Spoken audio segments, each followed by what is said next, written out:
এ মেদিনীপুর এলাকার মুসলমান যুবক, এ বৃদ্ধ বাজার, আমার আল্লাহ বলেন বান্দারে রিজিক একমাত্র আমি আল্লাহ থেকে পয়সালা হয়। এ বান্দা দুনিয়াতে রিজিক চাইলেই পাইবা না, দুনিয়ার মাধ্যমে কোনোদিন সম্মানের রিজিক পাওয়া যাবে না। আমি আল্লাহর মাধ্যমে যারা রিজিক পায় তারাই আমার জমিনের সম্মানের রিজিক পায়। বান্দা তোমার ইমানের মধ্যে 5টা আলামত ঢুকাও, তোমার ইমানের মধ্যে 5টা গুণ ঢুকাও। তোমার ইমানের মধ্যে 5টা গুণ যদি পাওয়া যায়, আমি আল্লাহর ওয়াদা হলো ওই মানুষটাই আমার জমিনের উপর সত্যবাদী মুমিন। ওই মুমিন বান্দা যখন আমার রবের কথা শুনবে, ওই মানুষটা আমার রবের কথা শোনার পর দুনিয়ার সমস্ত মহব্বত বাদ দিয়া ওই মানুষটা আমার আল্লাহর পাগল হয়ে যাইবে। ওই মানুষের অন্তর আল্লাহর জিকির ছাড়া মজা লাগবে না, ঠিক না বেটে? ওই বান্দার অন্তর আল্লাহর নাম ছাড়া কোনো মজা নাই। এই জন্য মুসলমান যুবক, আমাদের অবস্থা কেমন?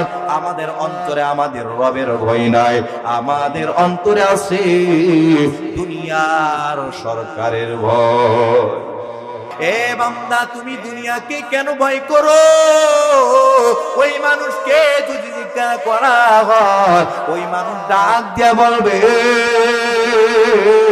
ভাই তুমি কি জানো না আমার সরকার আইন করেছে, আমার বাংলাদেশে যদি থাকতে চাও আমি সরকারের সংবিধান বিরোধী কোনো কাজ করা যাবে কোন? ওই সরকার নিয়ম করেছে আমার বাংলাদেশে যদি তুমি থাকতে চাও সরকার বিরোধী কাজ করা যাবে না, সরকারের আইন অমান্য করা যাবে না। ওই মানুষটা যদি সরকারের আইন অমান্য করে, অমান্য করতে দেরি হয়, ওই মানুষটা জেলের মধ্যে ঢুকতে দেরি হয় না। বাংলার মুসলমান দুনিয়ার মানুষ দুনিয়ার বাহিনীকে ভয় করে, দুনিয়ার সরকারকে ভয় পায়, দুনিয়ার সরকারকে ভয় পাইয়া আমার আল্লাহর ভয় বই লাগেছে। ওই বান্দার অন্তরে যদি আল্লাহর ভয় থাকতো, ওই মানুষটা আল্লাহর জমিনে আল্লাহর পরে সর্বপ্রথম আমার আল্লাহর আইন মানত। এ মুসলমান শুনো, আল্লাহর ভয় না থাকার কারণে ইমানের মধ্যে বাইরা ঢুকছে, ইমানের মধ্যে মুনাফিকি ঢুইকা গেছে। এই মুনাফিকি ভাইরাস থাকার কারণে বর্তমান সমাজের মুসলমান ইমানদার আল্লাহর জমিনে থেকে মাথা উঁচু করে আল্লাহর কথা, কোরআনের কথা বলতে পারে না। বর্তমান দুনিয়ার মধ্যে মুসলমানের অভাব না, বর্তমান সারা দুনিয়ার মধ্যে ইমানদারের অভাব নাই।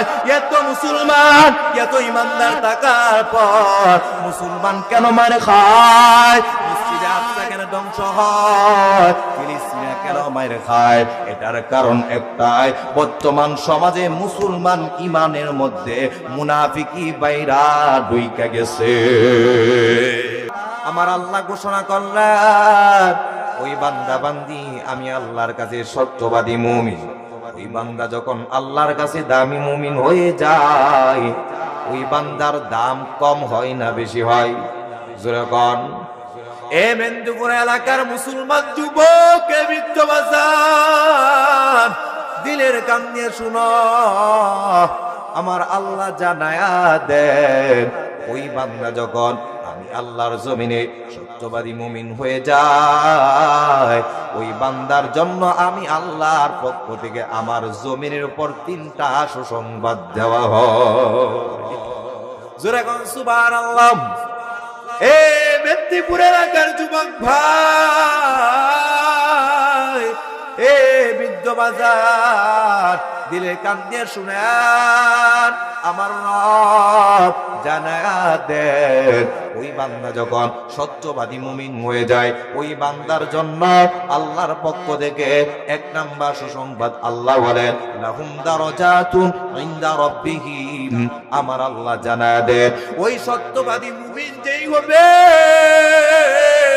ওই জান্নাতি মুমিন যেই বান্দা হবে, ওই বান্দা যখন সফল মুমিন হয়ে যায়, ওই বান্দার জন্য আমি আল্লাহর পক্ষ থেকে 1 নাম্বার সুসংবাদ হলো ওই বান্দার ইজ্জত মর্যাদা আমি আল্লাহ দুনিয়াতে বাড়ায়া দে।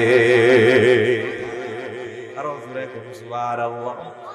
আমার আল্লাহ বলেন বান্দা 5 গুণে গুণান্বিত হয়ে যাও।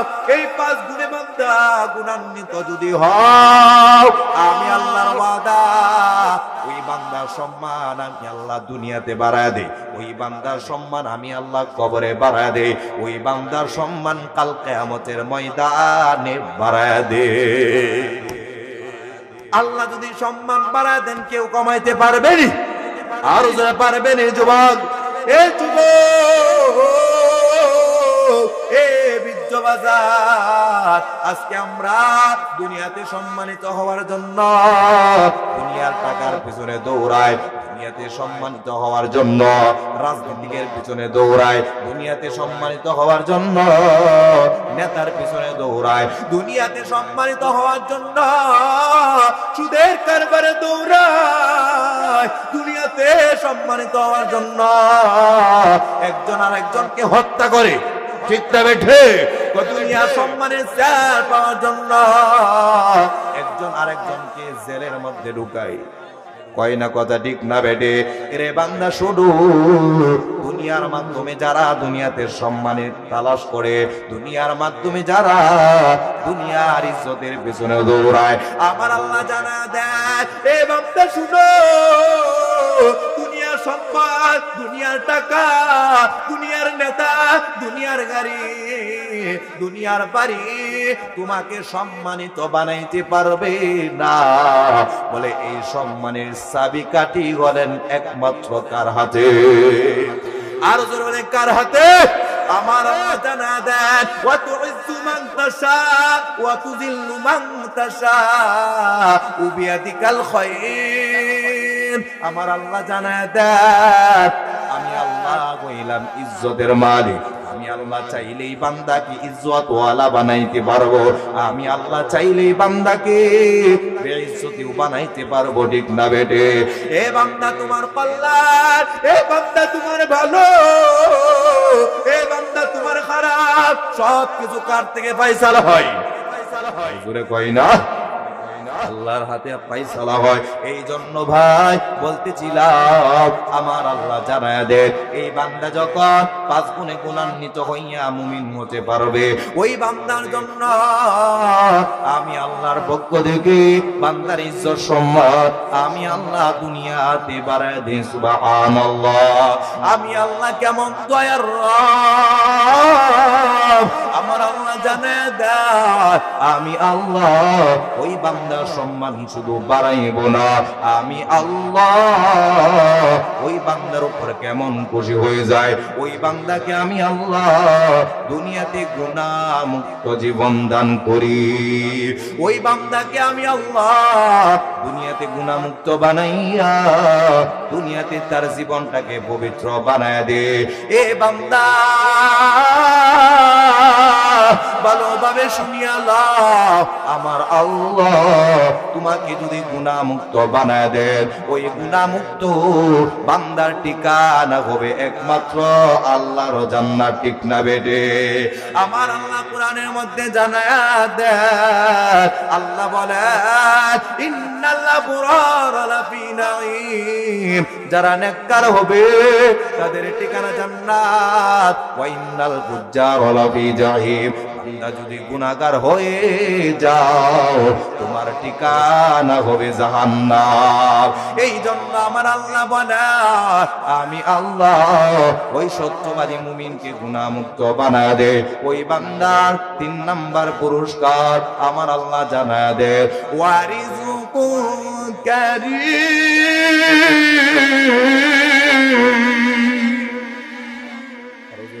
আল্লাহু আকবার। আমার আল্লাহ জানায়া দে, ওই বান্দা যখন 5 গুণে গুণান্বিত হইয়া আমি আল্লাহর কাছে সত্যবাদী মুমিন হয়ে যায়, আমি আল্লাহ ওই বান্দাকে জমিনের উপর সম্মানের রিজিক দান করি। আর জোরে কোন সুবহানাল্লাহ। এই রিজিকের জন্য মানুষ দৌড়ায়, এই রিজিকের জন্য মানুষ দুনিয়াতে পাগল, এই রিজিকের জন্য বান্দা তার ভাই ভাইকে হত্যা করে, ঠিক না বেটে? এই রিজিকের জন্য মানুষ মাথার গাম পায়ের মধ্যে ফালায়, ঠিক না বেটে? এই রিজিকের জন্য মানুষ সুদের কারবারে দৌড়ায়, এই রিজিকের জন্য মানুষ ঘুষের কারবারে দৌড়ায়, ঠিক না বেটে?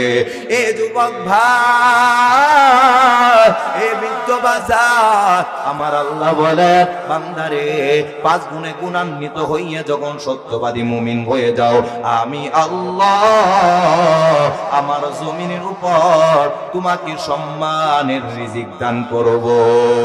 এ বান্দা, রিজিকের মালিক দুনিয়ার কেউ না, রিজিক তোমার নেতা দিবে না, রিজিক তোমার চাকরি দিবে না, রিজিক তোমার ব্যবসা ব্যবস্থা করে দিতে পারবে না রে গোলাম। আমার আল্লাহ জানায়া দে, এই রিজিক কার হাতে পয়সালা হয়? আমার আল্লাহ বলে, ওয়া মা মিন দাব্বাতিন ফিল আরদি ইল্লা আলাল্লাহি রিজকুহা। এ মেদিনীপুর এলাকার মুসলমান যুবক, এ বৃদ্ধ বাজার, আমার আল্লাহ বলেন বান্দারে, রিজিক একমাত্র আমি আল্লাহ থেকে পয়সালা হয়। এ বান্দা, দুনিয়াতে রিজিক চাইলেই পাইবা না, দুনিয়ার মাধ্যমে কোনোদিন সম্মানের রিজিক পাওয়া যাবে না। আমি আল্লাহর মাধ্যমে যারা রিজিক পায়, তারাই আমার জমিনের সম্মানের রিজিক পায়। সুবহানাল্লাহ। পুরস্কার কয়টা? জোরে কন। এই পুরস্কার কাদের জন্য জানার দরকার আছে নি? বলে গুণ কয়টা? গুণ 5টা। আমার আল্লাহ জানায় দেন বান্দারে, আমি আল্লাহর কাছে জান্নাতি মুমিন যদি হতে চাও, আমি আল্লাহর কাছে সফল মুমিন যদি হতে চাও, আমি আল্লাহর কাছে বেজাল মুক্ত মুমিন যদি হতে চাও, বান্দা তোমার ইমানের মধ্যে 5টা আলামত ঢুকাও, তোমার ইমানের মধ্যে 5টা গুণ ঢুকাও, তোমার ইমানের মধ্যে 5টা গুণ যদি পাওয়া যায়, আমি আল্লাহর ওয়াদা হলো ওই মানুষটাই আমার জমিনের উপর সত্যবাদী মুমিন। ওই সত্যবাদী জান্নাতি মুমিনের 1 নাম্বার আলামত, আমার আল্লাহ বলেন ওই বান্দার 1 নাম্বার আলামত হলো, এ মেদিনীপুর এলাকার যুবক ভাই, এ বৃদ্ধ বাজান, দিলের কান দিয়ে কথাগুলো শোনো, এত দামি কথা কোনদিন পাইবা না, কোনদিন পাইবা না। আমার আল্লাহ বলেন আমি আল্লাহর কাছে ওই মানুষটাই হলো জান্নাতি মুমিন, ওই মানুষটাই হলো সত্যকারের মুমিন, যেই বান্দার মধ্যে 5টা গুণ থাকবে। ওই বান্দার 1 নাম্বার আলামত আমার আল্লাহ জানায়া দেন, ইন্নামাল মুমিনুনা আল্লাযীনা ইযা যুকিরাল্লাহু ওয়াজিলাত কুলুবুহুম। আল্লাহু আকবার। আমার আল্লাহ জানায়া দেন, আমি আল্লাহর কাছে ওই মানুষটাই সত্যকারে মুমিন, ওই বান্দার 1 নাম্বার আলামত হলো, ওই বান্দার সামনে যখন আমি আল্লাহর কথা বলা হয়, ওই বান্দার সামনে যখন আমি আল্লাহর আলোচনা করা হয়, ওই মানুষটা যখন আমি আল্লাহর কথা বলবে, ওই মানুষটা যখন আমি আল্লাহর কথা শুনবে, ওই বান্দা আমি আল্লাহর কথা যত বলবে, ওই মানুষটা আমি আল্লাহর কথা যত শুনবে, তার অন্তরের মধ্যে আমি আল্লাহর ভয় সৃষ্টি হবে। কথাকার কথা আল্লাহ। আল্লাহ বলেন যেই মানুষটা আল্লাহর স্মরণে ভয় করবে, কাকে? আওয়াজ দিয়ে বলেন, আল্লাহর স্মরণে আল্লাহকে ভয় করবে, ওই মুমিন বান্দা যখন আমার রবের কথা শুনবে, ওই মানুষটা শোনার পর দুনিয়ার সমস্ত মহব্বত বাদ দিয়া ওই মানুষটা আমার আল্লাহর পাগল হয়ে যাইবে। ওই মানুষের অন্তর আল্লাহর জিকির ছাড়া মজা লাগবে না, ঠিক না বেটে? ওই বান্দার অন্তর আল্লাহর নাম ছাড়া কোনো মজা নাই। এই জন্য মুসলমান যুবক, আমাদের অবস্থা কেমন? আমাদের অন্তরে আমাদের রবের ভয় নাই, আমাদের অন্তরে আছে দুনিয়ার সরকারের ভয়। কোন ঠিক না বেড়ে? আমাদের অন্তরে দুনিয়ার সরকারের ভয়, আমাদের অন্তরে দুনিয়ার বাহিনীর ভয়, আমাদের অন্তরে দুনিয়ার আদালতের ভয় আছে, আমাদের অন্তরে নেতার ভয় আছে রে বান্দা। এ বান্দা, তুমি দুনিয়াকে কেন ভয় করো? ওই মানুষকে যদি জিজ্ঞাসা করা হয়, ওই মানুষ ডাক দিয়া বলবে, ভাই তুমি কি জানো না আমার সরকার আইন করেছে, আমার বাংলাদেশে যদি থাকতে চাও আমি সরকারের সংবিধান বিরোধী কোনো কাজ করা যাবে কোন? ওই সরকার নাম করেছে আমার বাংলাদেশে যদি তুমি থাকতে চাও সরকার বিরোধী কাজ করা যাবে না, সরকারের আইন অমান্য করা যাবে না। ওই মানুষটা যদি সরকারের আইন অমান্য করে, অমান্য করতে দেরি হয়, ওই মানুষটা জেলের মধ্যে ঢুকতে দেরি হয় না। কথা কোন ঠিক না বেটে? বাংলার মুসলমান দুনিয়ার মানুষ দুনিয়ার বাহিনীকে ভয় করে, দুনিয়ার সরকারকে ভয় পায়, দুনিয়ার সরকারকে ভয় পাইয়া আমার আল্লাহর ভয় বই লাগেছে। ওই বান্দার অন্তরে যদি আল্লাহর ভয় থাকতো, ওই মানুষটা আল্লাহর জমিনে আল্লাহরকে আল্লাহর পরে সর্বপ্রথম আমার আল্লাহর আইন মানত। অন্য করে ঠিক না বেটে? কিন্তু আল্লাহর ভয় না থাকার কারণে ফায়দা কি আছে, ক্ষতি কি হয়েছে? এ মুসলমান শুনো, আল্লাহর ভয় না থাকার কারণে ইমানের মধ্যে বাইরা ঢুকছে, ইমানের মধ্যে মুনাফিকি ঢুইকা গেছে। এই মুনাফিকি ভাইরাস থাকার কারণে বর্তমান সমাজের মুসলমান ইমানদার আল্লাহর জমিনে থেকে মাথা উঁচু করে আল্লাহর কথা, কোরআনের কথা বলতে পারে না। বর্তমান দুনিয়ার মধ্যে মুসলমানের অভাব নাই, বর্তমান সারা দুনিয়ার মধ্যে ইমানদারের অভাব নাই। এত মুসলমান, এত ইমানদার থাকার পর মুসলমান কেন মারে খায়? মসজিদে আকসা কেন ধ্বংস হয়? ফিলিস্তিনে কেন মারে খায়? এটার কারণ একটাই, বর্তমান সমাজে মুসলমান ইমানের মধ্যে মুনাফিকি বাইরা ঢুইকা গেছে। জোরে কোন ঠিক না বেঠে? আরো জোরে বলেন ঠিক না বেঠে? বর্তমান মুসলমান ইমান দুর্বল থাকার কারণে মুসলমান উঁচু আওয়াজে আল্লাহর কথা বলতে পারে না, মুসলমান উঁচু আওয়াজে কোরআনের কথা বলতে পারে না, মুসলমান উঁচু আওয়াজে মাদ্রাসার কথা বলতে পারে না, মুসলমান উঁচু আওয়াজে আল্লাহর জমিনে আল্লাহর ঘর মসজিদের কথা বলতে পারে না। জোরাকন টিকটা বেঠে? এ মেদিনীপুর এলাকার মুসলমান শুনো, দিনের কান দিয়ে শুনো, এ বান্দা দুনিয়ার সরকারকে ভয় করছো, দুনিয়ার সরকারকে ভয় কইরা দুনিয়ার সরকারের আইন তুমি মানছো, ভালো কথা, বাধা নাই। বান্দারে তুমি কি একবার জানো না? নিজেকে নিজে প্রশ্ন করে দেখো। এ মেদিনীপুর এলাকার মুসলমান শুনো, এই দুনিয়া সামান্য, এই দুনিয়ার সরকার সামান্য, এই দুনিয়ার বাহিনী সামান্য, এই দুনিয়ার আদালত সামান্য। মুসলমান এমন একটা আদালতে দাঁড়াইতে হবে, এমন একজন বিচারকের সামনে দাঁড়াইতে হবে, ওই বিচারকের সামনে দুনিয়ার ক্ষমতার পরিচয় চলবে না, ওই বিচারকের সামনে দুনিয়া সম্পদের পরিচয় চলবে না, ঠিক না বেটে? এ মুসলমান, দুনিয়ার জমিনে দুনিয়া জেলখানার মধ্যে তুমি ডুইকা গেছো। এ মুসলমান, নবীর উম্মতের দল, দুনিয়ার জেলখানা থেকে বাঁচানোর জন্য তোমার পক্ষে উকিল ব্যারিস্টার দাঁড়ায় যায়, কয় না কথা, ঠিক না বেরে? দুনিয়ার আদালতে বাঁচানোর জন্য আইনজীবী দাঁড়ায় যায়। এ মুসলমান, বাবা বিপদে পড়ছে, সন্তান বাবাকে বাঁচানোর জন্য দৌড়ায়, বলে তুমি বিপদে পড়ছো, তোমার পরিবার তোমাকে বাঁচানোর জন্য দৌড়াইবে। এ বান্দা শুরু, দুনিয়ার বিচারক চেহারা দেইকা বিচার করে, দুনিয়ার বিচারক ক্ষমতা দেইকা বিচার করে। এ মেদিনীপুর এলাকার মুসলমান শুনো, আমার মালিক ডাক দিয়ে বলে, মালিকের আদালত কেমন কঠিন হবে।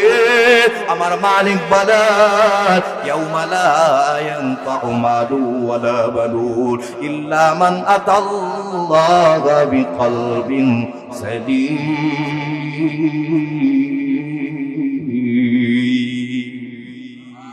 আল্লাহু আকবার। আমার আল্লাহ ডাক দিয়া জানা দেন, এ বান্দা, কাল কিয়ামতের ময়দানে আমি আল্লাহর সামনে যখন দাঁড়াইবা, আমি আল্লাহর আদালত থেকে দুনিয়ার সম্পদ, দুনিয়ার ক্ষমতার পরিচয় হবে না, দুনিয়ার সম্পদ তোমাকে বাঁচাইতে পারবে না। বান্দা, দুনিয়াতে ক্ষমতা ছিল, দুনিয়ার জেলখানা থেকে মুক্তি পাইছো, দুনিয়াতে ক্ষমতার বাহাদুরি দেখাইয়া দুনিয়াতে তুমি সাহসের সাথে চলছো। বান্দা শুনো, আমি আল্লাহর সামনে, আমি আল্লাহর আদালতে দুনিয়ার কোনো ক্ষমতা, দুনিয়ার কোনো সম্পদের পরিচয় হবে না। আমি আল্লাহর সামনে দুনিয়ার সন্তান সন্তানাদের পরিচয় হবে না। এ বান্দা, আমি আল্লাহর আদালতে কিভাবে বাঁচতে হবে জানোনি? আমি আল্লাহর আদালতে বান্দা কিসের পরিচয় হবে বান্দা জানোনি? আল্লাহ বলেন, ইল্লা মান আতাল্লাহা বিকলবিন সালিম।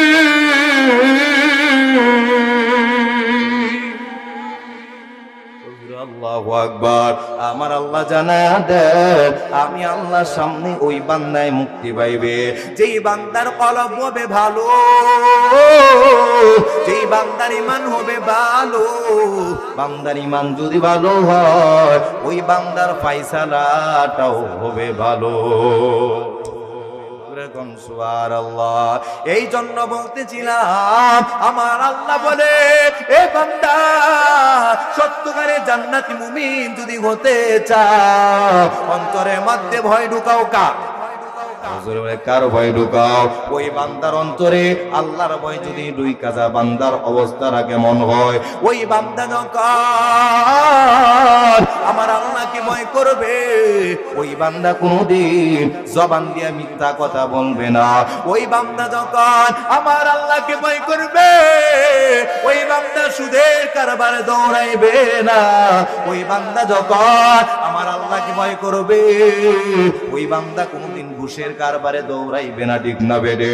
ওই বান্দা যখন আমার আল্লাহকে ভয় করবে, ওই মানুষটা মসজিদে মুয়াজ্জিনের আযান শুনতে দেরি হবে, ওই মানুষটা মসজিদে আযান শুই না মসজিদে যাইতে দেরি করবে না, ঠিক না বেটে?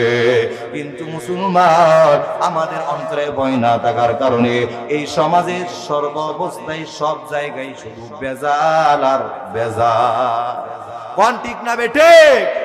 সন্তানের সাথে বাবার বেজাল, স্বামীর সাথে স্ত্রীর বেজাল। বলে কেন? শুনো, এই সন্তানের অন্তরে আল্লাহর ভয় যদি থাকতো, ওই সন্তান কোনদিন বাবার সাথে বেয়াদবি করতো না। ওই সন্তানের মধ্যে আল্লাহর ভয় যদি থাকতো, ওই সন্তান কোনদিন মার সাথে বেয়াদবি করতো না। ওই স্বামীর অন্তরে আল্লাহর ভয় যদি থাকতো, ওই স্বামী স্ত্রীর সাথে খারাপ ব্যবহার করতো না। ওই স্ত্রীর মধ্যে আল্লাহর ভয় যদি থাকতো, ওই স্ত্রী কোনদিন স্বামীর সাথে খারাপ ব্যবহার করতো না, ঠিক না বেটে? আজকে কোন জায়গায় আল্লাহর ভয় নাই। এই জন্য মুসলমান শুনো, সমাজ যদি ভালো করতে চাও, রাষ্ট্র যদি ভালো করতে চাও, স্ত্রী যদি ভালো করতে চাও, সন্তান যদি ভালো বানাইতে চাও, সন্তানের মধ্যে আল্লাহর ভয় ঢুকাও, স্ত্রীর মধ্যে আল্লাহর ভয় ঢুকাও। বলে সর্ব অবস্থায় যদি আল্লাহর ভয় ঢুকা যায়, এই জমিনটা হবে দুর্নীতি মুক্ত জমিন। ঠিক না বেঠে? কষ্ট হচ্ছে নি? এই জন্য বাজান দিলের কান দিয়ে শুনে আমার আল্লাহ জানা দেন।